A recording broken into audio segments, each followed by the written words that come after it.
Hello, everybody. My name is Drew Demon, and I'm the Devil's Stockbroker. This is going to be an update on the market overall. We had quite an interesting day today.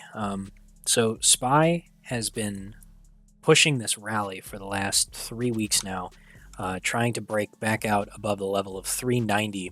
And just today, we saw a big breakdown and failure of that attempt with this latest push.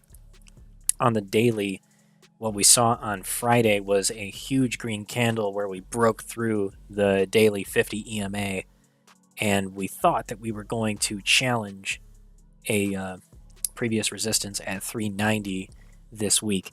And what we got instead was a Harami candle. This is a Harami doji or an indecision candle, which usually signals a trend reversal. Interestingly enough, we followed up with a huge gap up today with the market moving up to 390 and then collapsing down with this huge red candle completely engulfing the Harami candle and closing halfway down the body. Now, on the daily, this looks like a whole lot of chop. If we bring this down to the 30-minute, what we actually see is that we have a double topping formation, which is very bearish. Now, what's the narrative behind this? We've been hearing for the last about a week or so that the Fed was going to pivot and that everything was going to be turning around in the near term. That a 50% or a 50 points a 50 basis point hike was going to be coming instead of a 75 basis point hike, and this was all thanks to this article that was produced by Nick Timiraos. Nick Timiraos is referred to, he's a correspondent for the Wall Street Journal. The Wall Street Journal published this article that the Fed is set to raise rates by 75 basis point and debate size of future hikes. So this article, which on its surface by the headline seems bearish, once dug into actually indicates that there's some insider knowledge or a rumor on the streets of a pivot on the Fed's side, that for whatever reason Jerome Powell was going to switch up the game and be more relaxed, or at least pause the rate hikes going into the future.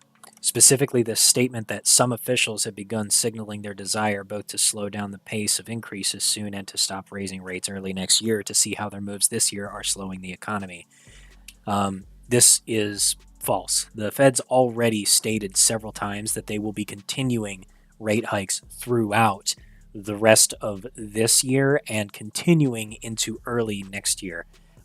There's no signs of the rate hikes slowing down. If anything, they're going to be maintained for the next at least 9 months.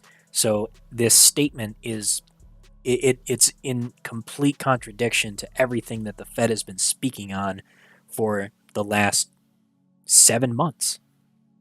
So you can go ahead and pursue the rest of this article on your own if you prefer. For right now, what we want to focus on is what is the market going to do at the end of all this? And this is what I have to show you all. So if you come down to the 1 hour chart on the SPY, what you'll see is that we had a beautiful double bottom formation near the close of the market, ending on October 13th, where we had finally hit a huge bottom, and then we rallied from there. And we've been on this rally since for about 10% now, based on current price after close, from peak to trough. But unfortunately, what this entire rally has formed is actually a very large ascending wedge pattern, which also happens to be part of a harmonic pattern, which is also very bearish. Harmonic patterns, which you may have noticed I point out on this channel rather frequently, is known to be highly accurate, if a bit difficult to spot. So this pattern that I have drawn here is a bearish cipher pattern. Specifically, this is drawn out like a bat cipher. Bat ciphers are it's a specific type of harmonic cipher where the moves that are to the downside on this downtrend are mirrored in the uptrend, but the uptrend is weaker. Now, this pattern specifically works out to make a similar move that targets at least the bottom of the pattern, but can go as far down as twice what the pattern, twice the size of the pattern, or 2 times the length from peak to trough. So that would be something like from X to C. So if we were to create a measuring stick, double it, and then move it over from where we're currently trading at, then our target, our ultimate target, would be somewhere around 300 on the SPY.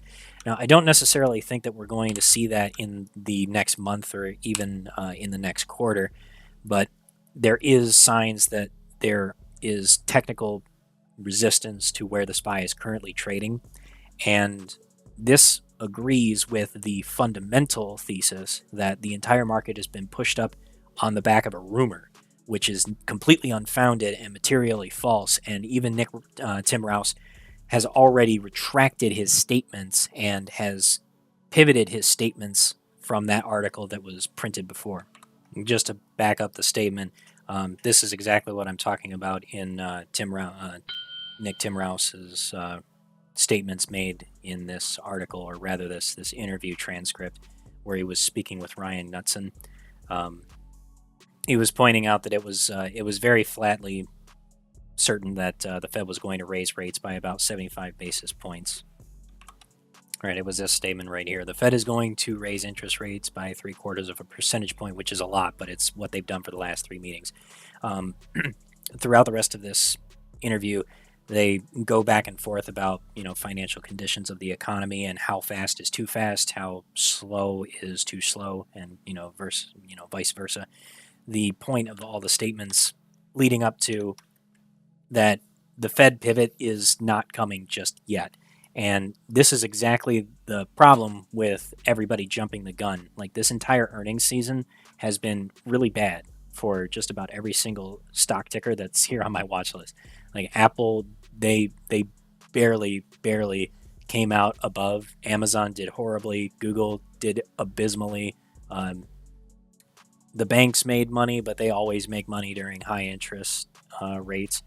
Meta collapsed entirely by 20%. And the semiconductors industry, while mixed, is overall not doing well. So all the growth sectors are getting absolutely pummeled right now. And this is the problem with this rally, is that this rally is entirely being fueled by defensive sectors. Like, I just want to compare these 4 indices together. We have the SPY, which is primarily made up of tech. Well, you also have XLE, which is the energy sector. This has been ripping from 68.50 back in September, 26th of September, and it's been ripping since, and it's all the way up to $91 right now. Energy is a highly inflationary defensive sector, so when this is running, it's because oil prices are rising, which indicates that inflation is still out of hand.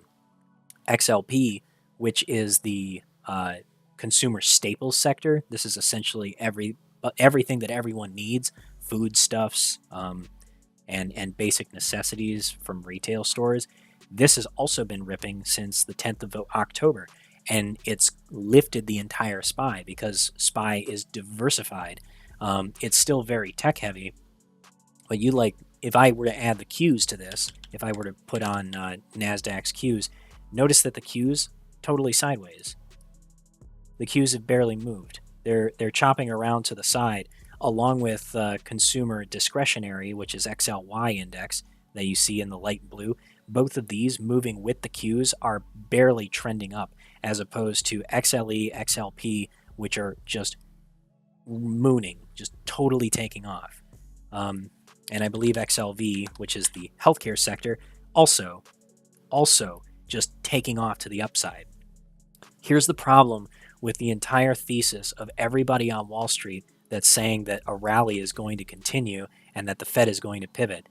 The market does not agree. The entire market is in disagreement with this because you have all of these defensive sector indexes that are moving to the upside, while all of the growth sectors like tech and finance are just chopping to the side, and consumer durables chopping to the side, consumer discretionary chopping to the side.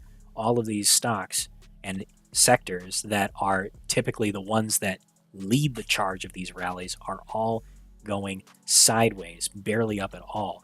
Whereas you have all the defensive stuff, energy, healthcare, consumer staples, all taking off because everything is getting more and more expensive. This is further proof that inflation is not under control and that the growth sector is actually getting hurt by everything because their expenses are going up. So this rally in the SPY makes no sense fundamentally. And on the technical basis that we have a giant bearish harmonic pattern, a giant rising wedge, which I know everybody who watches my channel has seen me play these before hundreds of times. This is a classic rising wedge. There's no reason to believe that this thing is going to perform well. And I think that it's basically a done deal that when this breaks to the downside, that we're going to see a huge move very quickly when Jerome Powell comes out onto the podium and crushes everyone's dreams and lets them get a stark reminder of the reality of where we currently are, that the market is not healthy, that inflation is still not under control, and that the Fed is absolutely not pausing or pivoting in the near future. Let's go take a look at a couple of ratio charts that I've got here. Right now I've got Dixie over gold, which is the dollar index over the gold ETF. And what I noticed in this market is that every time the Dixie gold ratio bounced up off of its 50-period moving average, is that it signaled a top in the market. So you have this bounce right here, and this came exactly at the top. And while it was rising, the SPY was going down. That's what you see here, these candles. This is the SPY taking off to the downside. What I also happened to notice is that every time that there was a bearish cross down on Dixie over gold, that was actually marking a bottom in the market. And the market went on a little rally during each one of these moves. Once again, bearish crossover and a bounce off of the 50 EMA for Dixie over gold. The market sold off once again, starting right here. Had another bearish cross down on the MACD for Dixie over gold, and this marked a bottom in the market right here. If you had went long here, you would have been up 35%. Once again, a bounce off of the 50 EMA marks a top in the market. Market sells off. Bearish cross down. We had a bounce a few days later.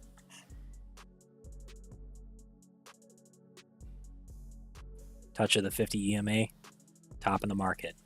It's a remarkably reliable signal. And if you don't believe that, then let's go ahead and check another one. I've got two candlestick charts up here now. I have HYG, which is tied to this MACD, and in the blue and yellow, this is the SPY.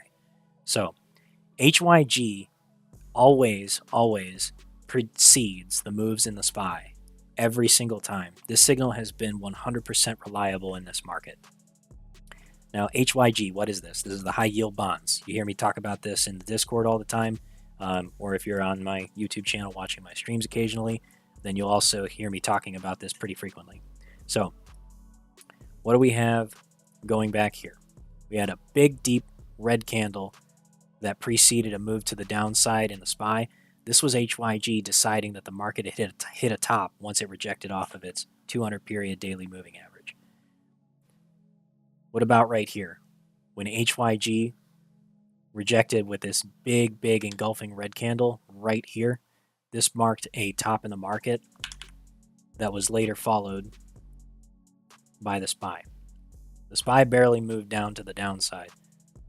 The HYG predicted that move. How about here? When HYG had an abandoned baby candle right here, this actually came a full 7 days, a full week before the SPY took off to the downside in early June and sold off by more than 20%. Or how about here, when we had this big engulfing red candle that totally engulfed this previous green candle while the market was still moving up. This came 4 days early for when the market began its sell-off to the downside, starting in August all the way through September and into early October. And once again, the SPY is moving up, chopping around, while the HYG has printed a completed abandoned baby candlestick pattern. This candlestick right here, you see how the wicks and the body do not touch the previous candle or the candle that comes after, and it just completely engulfs and reverses to the downside. This is an extremely bearish and also very reliable pattern. This is telling us that the SPY has made a top and that we can expect further selling in the market going forward into this week and probably for the rest of the month. November, which is normally a very bullish month, especially during our current seasonality with midterms coming up for the Democratic electorates, this is actually quite a bearish signal. And this is coinciding with the expectations of the Fed coming out with statements that they're going to pivot.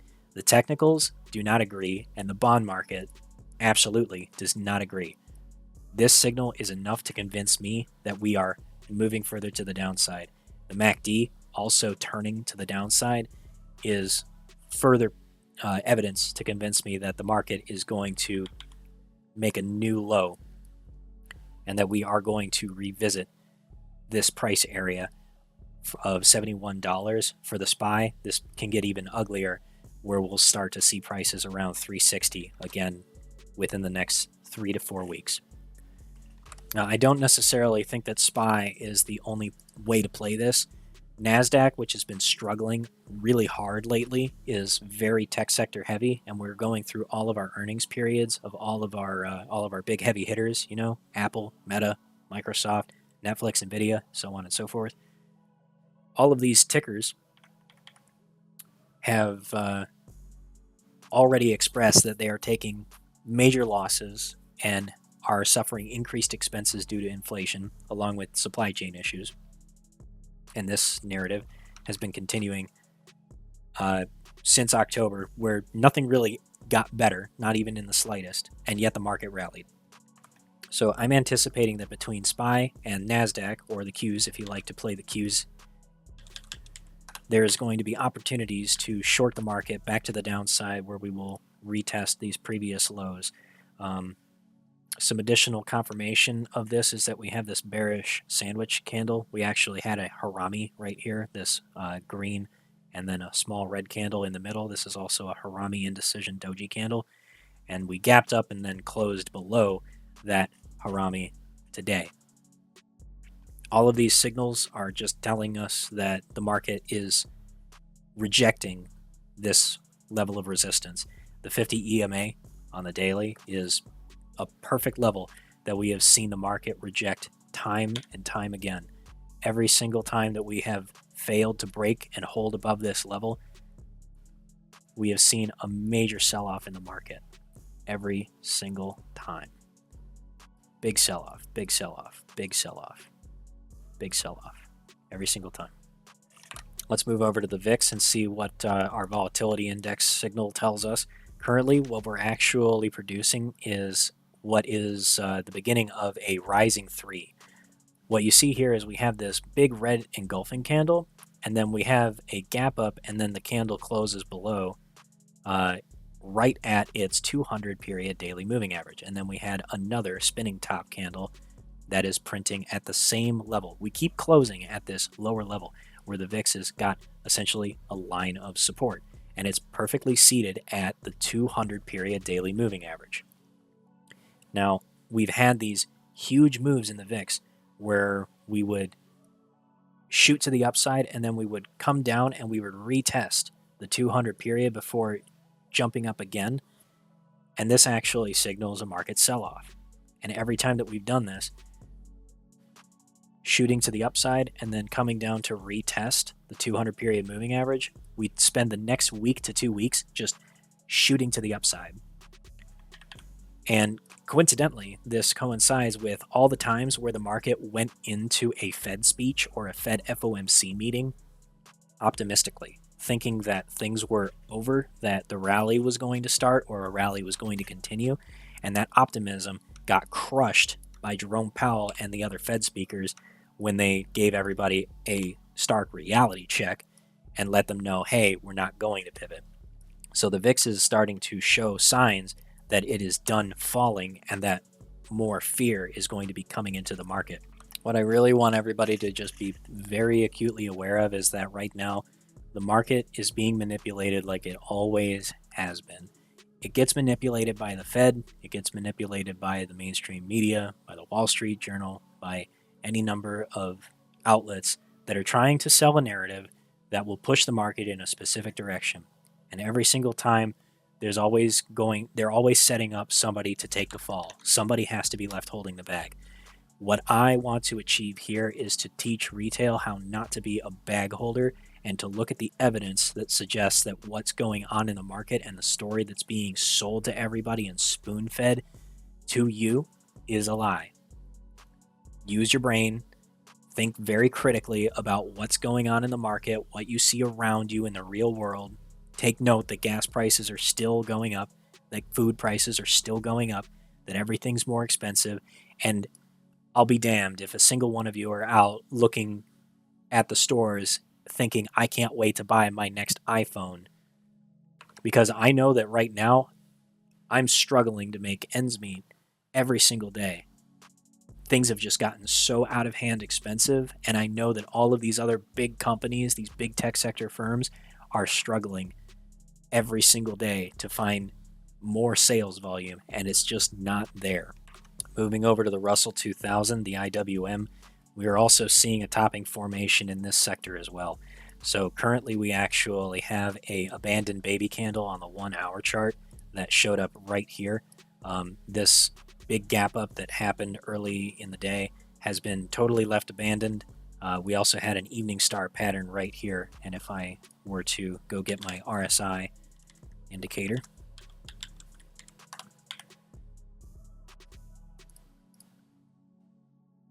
you'll find that there is bearish divergence on this move that occurred from peak to peak, here where the RSI has shown greater weakness. So I am actually very wary of the current situation for all of the IWM stocks.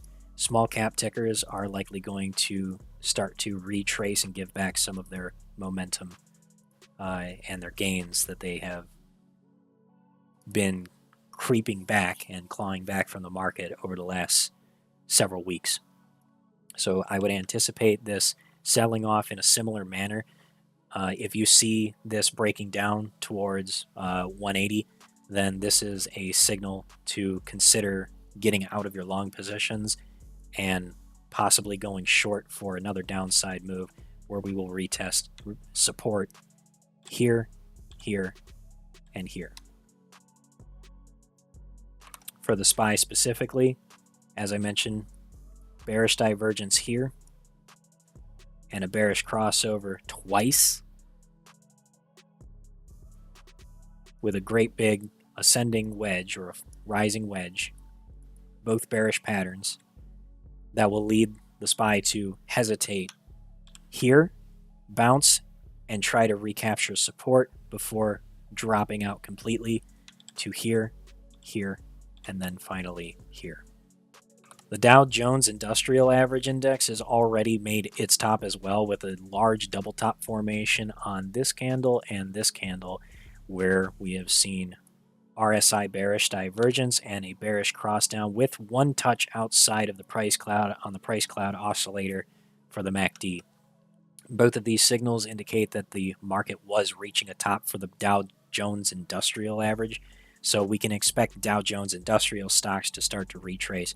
It may not be quite as ugly as the SPY, but I wouldn't count on us staying above this $32,000 level. There are ETFs where you can trade the Dow Jones and trade this to the downside. I would anticipate Dow Jones Industrial to retest its 200 period moving average somewhere around the 31.5 level. That's 31,500 right here. If you're looking to trade the SPY to the downside and take advantage of the coming move, and if you are bearish on the expectations from the Fed, then you can also play a separate ETF separate from the SPY if SPY is a little bit too expensive, especially if you like to play options contracts. what you can do, and everybody should be paying attention, taking notes. SPXU, this is a inverse short ETF. Whatever the SPY does, this does the opposite, and it's also 3 times leveraged. So what you do, put SPXU on your chart, invert the scale, match it up with the price levels on the SPY so that the lines meet with the candles so that you get a rough expectation for what the price will do. And look for your price target here on the SPY. We're expecting it to drop to at least to $372. Over here on SPXU, this looks like $20. So if you get a $18 strike call contract on SPXU, notice that as SPY is going down, SPXU goes up in value. So you want to call in SPXU. $18, that's just 60 cents outside of the money. That will allow you to take $2 per share profit, or $200 per contract profit at expiration. If you get a contract a little bit more distant, give yourself several weeks, then we may see that the SPY can retrace all the way back down to these previous levels. Note that we also have several fib levels on the fib retracement line, and if we use that, then you can also use this to select different resistance lines, such as this if you prefer to use your Fibonacci retracement levels.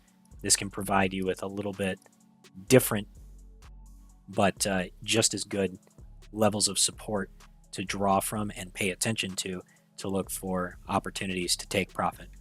That's going to be it for this video. Thank you guys so much for watching, and I look forward to seeing you next time. Until then, have a hell of a time in the markets.